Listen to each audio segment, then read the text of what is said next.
Bonjour, continuons la correction du CEAD 2010. Pour mes élèves, c'est celui que vous avez fait pendant la semaine de carnaval. Dans la vidéo précédente, nous avons corrigé les questions de 1 à 12. Aujourd'hui, ça commence à 13. Écris l'exposant sur le pointillé. 3, exposant 2, exposant 3. Pour élever une puissance à une autre puissance, on conserve la base et on multiplie les exposants. 2 fois 3, 6. 3 exposant 4 fois 3 exposant 2. Pour multiplier des puissances de même base, on conserve la base et on additionne les exposants. 4 plus 2, 6. 5 au carré fois 3 au carré. Quand on multiplie deux puissances qui ont le même exposant, on conserve l'exposant, donc ici c'est 2, mais on conserve le 2, et on multiplie les bases. 5 fois 3, c'est bien 15. Celui-ci, 4 exposant 6 sur 4 exposant 3. C'est comme s'il était écrit ceci. 4 exposant 6, 1, 2, 3, 4, 5, 6, sur 4 exposant 3, 1, 2, 3. On peut simplifier le 4 avec le 4, ça fait 1, 1, 4 avec 4, 1, 1, 4 avec 4, 1, 1. Donc, il reste 3 fois le 4 au-dessus, donc c'est 4 exposant 3. 4 exposant 3. Coche les deux calculs qui peuvent remplacer le produit 45 fois 3 exposant 3. Le 45, je vais le transformer en un produit de facteur premier. 45, on ne sait pas le diviser par 2. On essaye par 3. C'est égal à 15. Encore par 3. 5 par 5, 1. Donc 45, c'est 3 exposant 2 fois 5. Donc quand il est mis 45 fois 3 exposant 3, je peux remplacer le 45 par 3 exposant 2 fois 5. Ça vient d'ici. Lui, je le recopie. 3 exposant 2 fois 3 exposant 3, ça fait 3 exposant 5 fois 5. Ici, on a 3 exposant 5 fois 5, donc cette réponse est déjà bonne. Alors, on nous demande si 45 fois 3 fois 45 fois 3 fois 45 fois 3, c'est égal à ceci. Les parenthèses, on peut les enlever. Donc, on se retrouve avec le 45 3 fois. Il faudrait qu'il y ait un exposant 3 sur le 45. Il n'y est pas, donc cette réponse n'est pas bonne. Ça veut dire que celle-ci est bonne. Alors, on va le faire comme si le 3 exposant 3 était une pomme. Voilà ma pomme. Donc ici au-dessus, j'ai 45 pommes.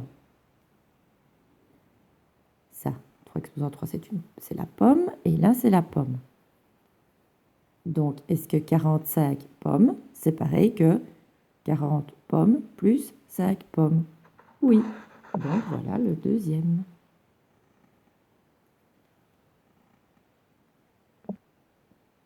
Entoure chaque fois le second membre qui convient pour avoir une égalité. Premier calcul, 58 moins 5 fois 4. On est chez les priorités des opérations. Chez les priorités des opérations, le fois se fait avant le moins. Donc, il faut d'abord faire le 5 fois 4. Donc, on se retrouve avec 58 moins 20. Ici, on est dans le chapitre division de fractions. 9 divisé par 3 quarts. Ça veut dire 9 fois 4 tiers. Parce qu'il faut mettre un fois à la place du divisé, prendre le diviseur et l'inverser. 9 et 3 se simplifient, ça fait 1 et 3. 3 fois 4, 12. Le dernier, 18 divisé par 3 fois 2. Le fois et le divisé n'ont pas priorité un sur l'autre. Quand on a fois et divisé, on doit le faire dans leur ordre d'apparition.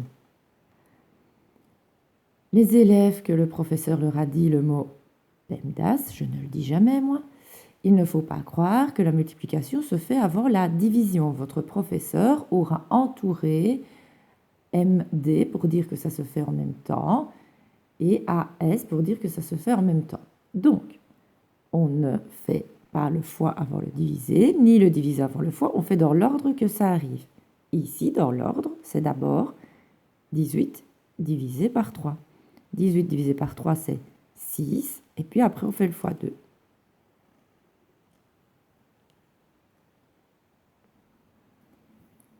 Par chaque sommet du triangle ABC, on a tracé la parallèle au côté opposé et on a obtenu les triangles X, Y, Z.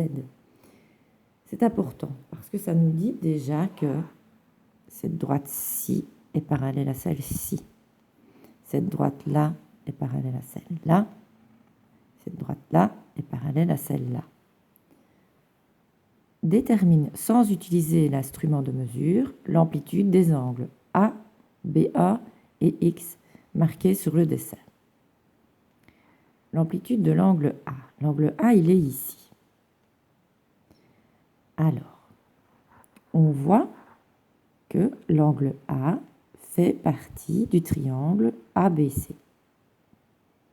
Et nous, on sait que la somme des amplitudes des angles intérieurs d'un triangle vaut toujours 180 degrés. Donc, on a déjà ici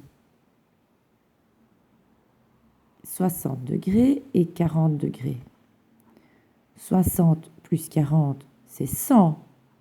Il manque combien de degrés ici pour faire 180? Il en manque 80. Donc la réponse, c'est 80.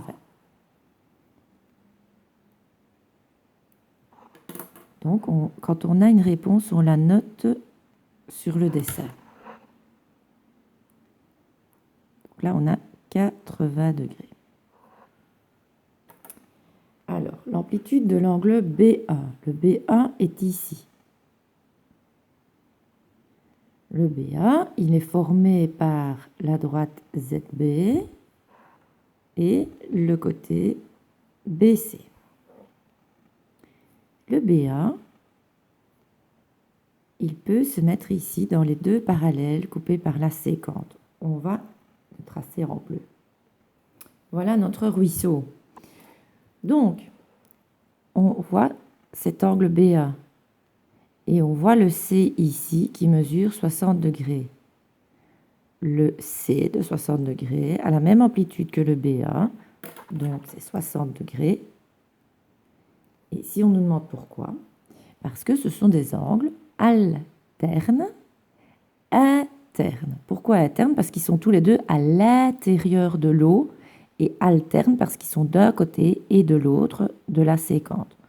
Donc lui et lui sont alternes, internes. Donc je peux noter 60 degrés. Maintenant, on me demande le X qui est là au-dessus. Alors, le X qui est là au-dessus, il est opposé par le sommet avec ce X-là. Donc, je mets un petit point dans celui-ci pour dire qu'il est le même que celui-ci. Alors, je regarde ma forme et je vois ici parallèle, parallèle, parallèle, parallèle. Je suis ici dans un parallélogramme. Et je sais que les parallélogrammes ont des sommets opposés de même amplitude. Donc lui, il est opposé avec lui. Donc c'est 40 degrés.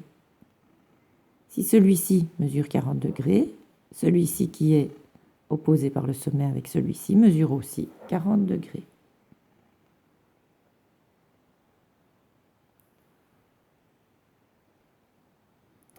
Le prisme de la figure 1 possède deux bases carrées, ici et ici. Il a été coupé pour obtenir le prisme de la figure 2. L'arête GC mesure 4 cm. GC mesure 4 cm. Je l'ai écrit là, je pouvais. Parce que ceci étant un carré, 4, 4, c'est pareil. Et l'arête AD mesure 10 cm. De A à D, 10 cm. Compare les longueurs des côtés DC et GC. Donc on demande de comparer DC et GC. Au lieu de regarder là, moi je regarde là. DC et GC ont la même longueur. Donc on écrit DC égale GC. Ils ont la même longueur. Car, parce que DC et GC, ce sont deux côtés du carré HGCD, et un carré possède toujours 4 côtés de même longueur. Maintenant, on me demande écrit l'amplitude de l'angle GCD. GCD. Je vais ici. GCD. Cet angle-là, c'est un des 4 angles du carré. Donc, il mesure 90 degrés. GCD égale 90 degrés, car GCD est un angle du carré HGCD. Un carré possède 4 angles droits. Maintenant, on nous dit écrit la nature du triangle GCD. GCD. Et on nous demande 2 caractéristiques. On vient d'en parler. Il a 2 côtés de même longueur. Donc, il est isocèle. Et il a un angle droit. Donc, c'est un triangle rectangle. Donc, c'est un triangle isocèle rectangle. On nous demande de le dessiner en vraie grandeur. Donc, il faut faire un triangle rectangle. 4, angle droit, 4. 4 cm, angle droit, 4 cm. Pour faire l'angle droit, vous savez bien qu'on met son équerre aristo comme ça avec la ligne du 90.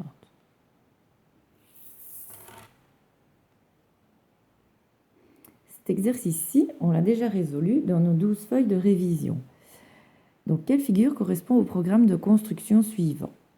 Construire un triangle ROS rectangle en R.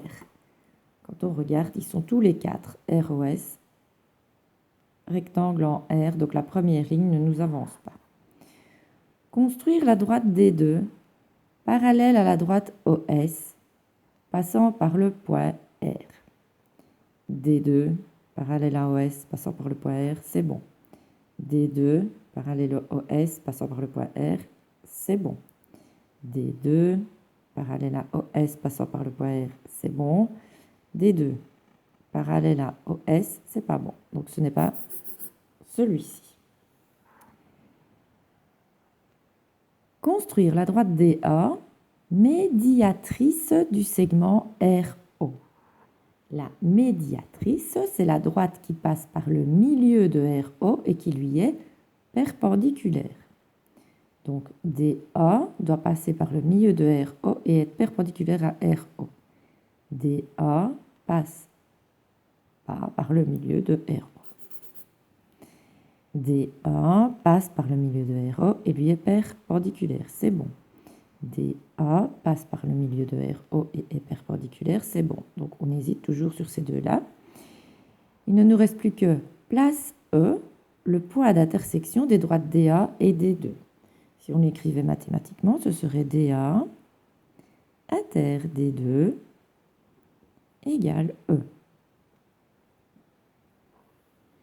Bon, bah D1 inter D2, est-ce qu'il est là le? Il n'est pas là.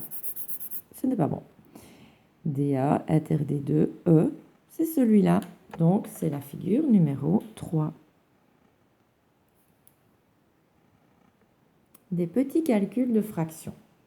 La première, addition-soustraction, la deuxième, multiplication. Chez les additions-soustractions, il faut toujours chercher le dénominateur commun. Le dénominateur commun à 2 et 7, c'est 14. Donc, il faut préparer le terrain. Donc, on recopie bien le moins barre plus barre sur 14 sur 14. Ensuite, on se pose la question, comment est-ce que 2 est devenu 14 ?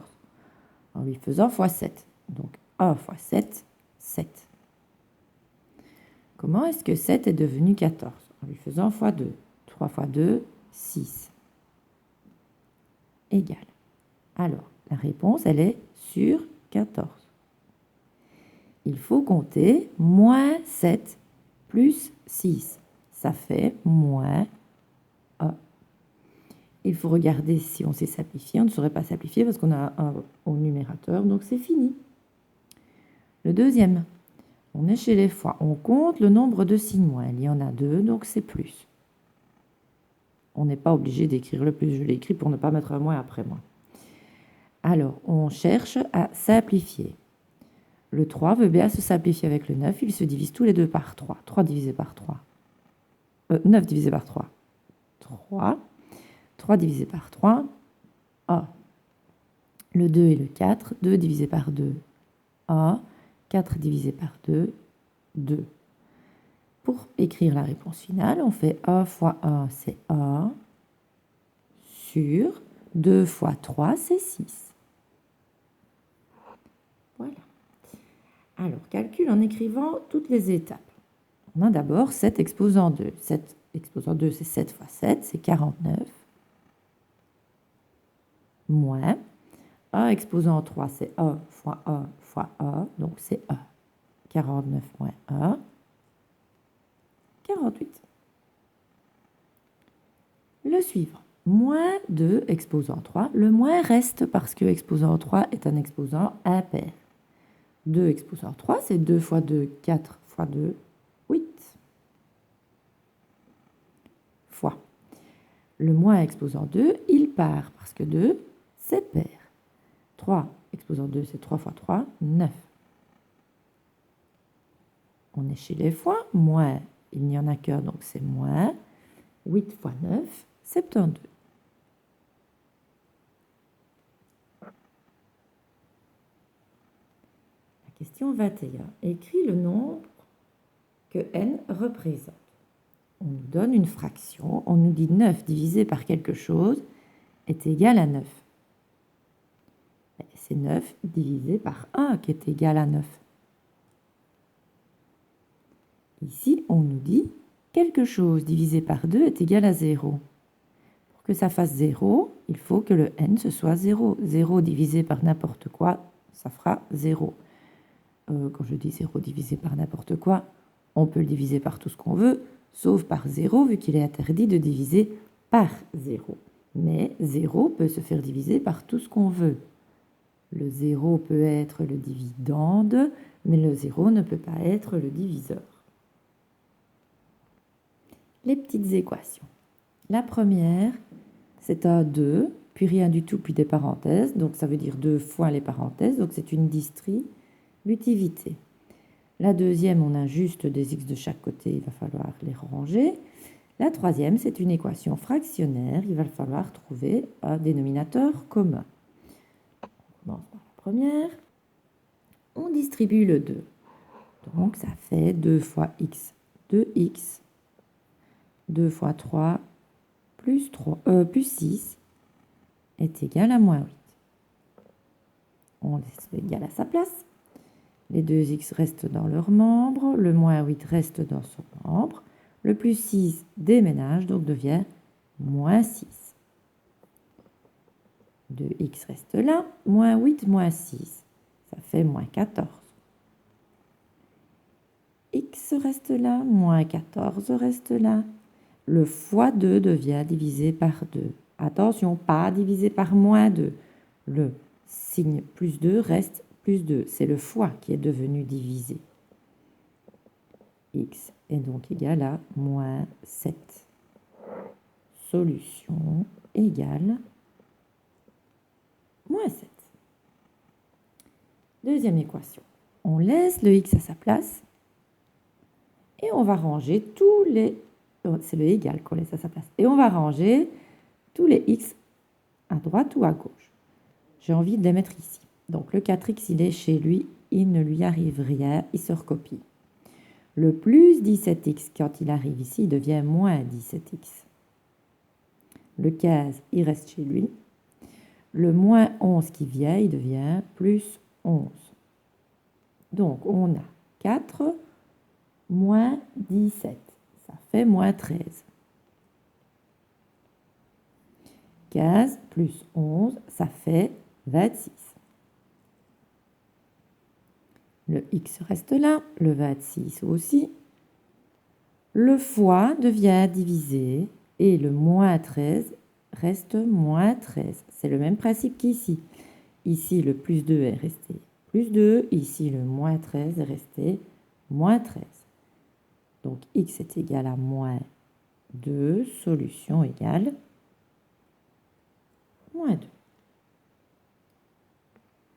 L'équation fractionnelle.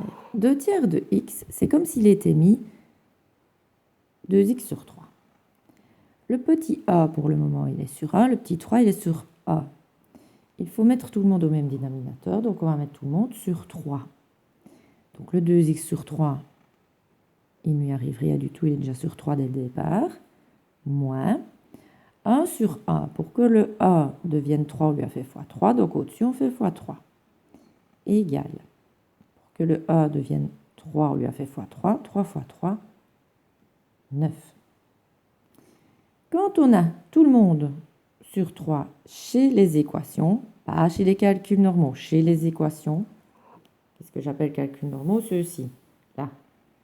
Là, j'ai juste fait un calcul, ce n'était pas une équation. Mon 14, il est resté, je ne l'ai pas barré. Ici, je suis chez les équations. Ici, je dois barrer le dénominateur quand il est le même.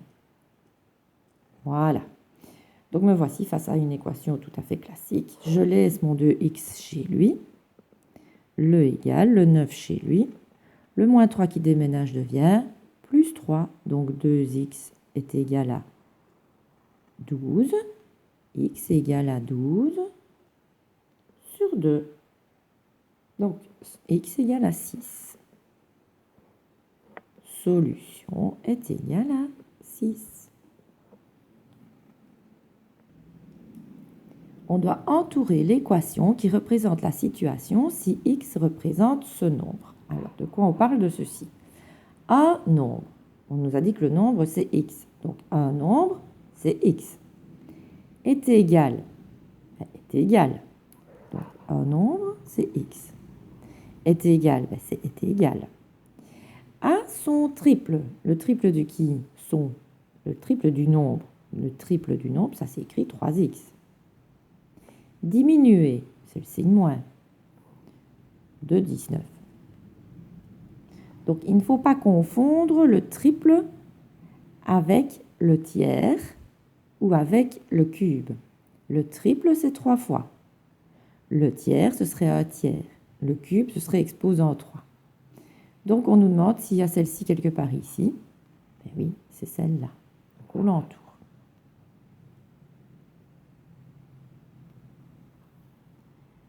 Alors, à midi, des élèves ont acheté chacun un sandwich à 3 euros. Le groupe a acheté en plus une grappe de raisin à 2 euros, mais une seule grappe de raisin à 2 euros. Ils ont payé en tout 23 euros. Entoure l'équation qui représente la situation si n représente le nombre d'élèves. On relit. À midi, des élèves ont acheté chacun un sandwich à 3 euros. Vu qu'ils sont n, ils vont devoir payer le 3 euros n fois. Donc déjà là, le prix c'est 3 fois n. Le groupe a acheté en plus une grappe de raisin à 2 euros, une seule fois. Donc 3 fois n plus 2. Ils ont payé 23 euros. Voilà.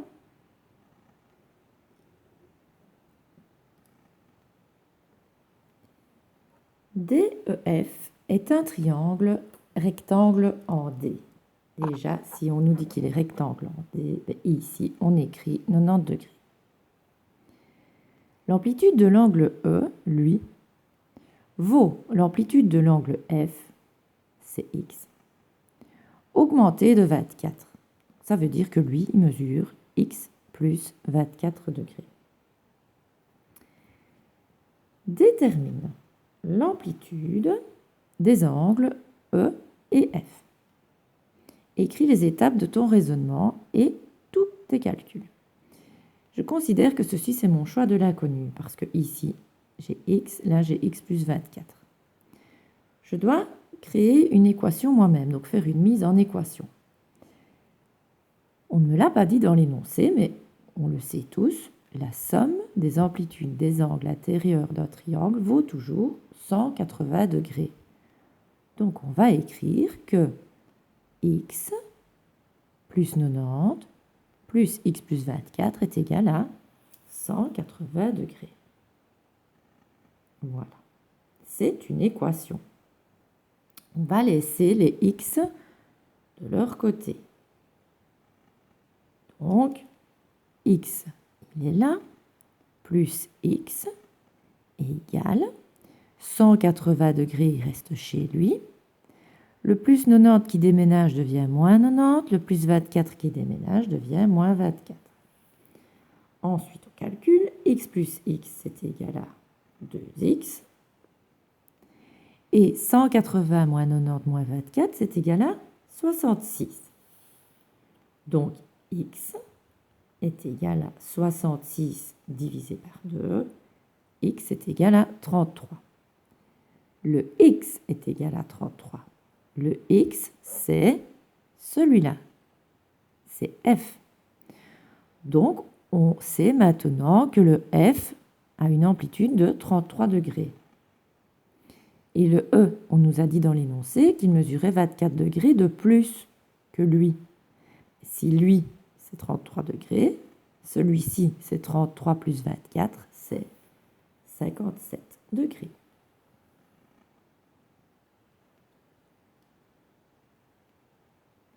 Voilà, c'était la correction des exercices de 13 à 24.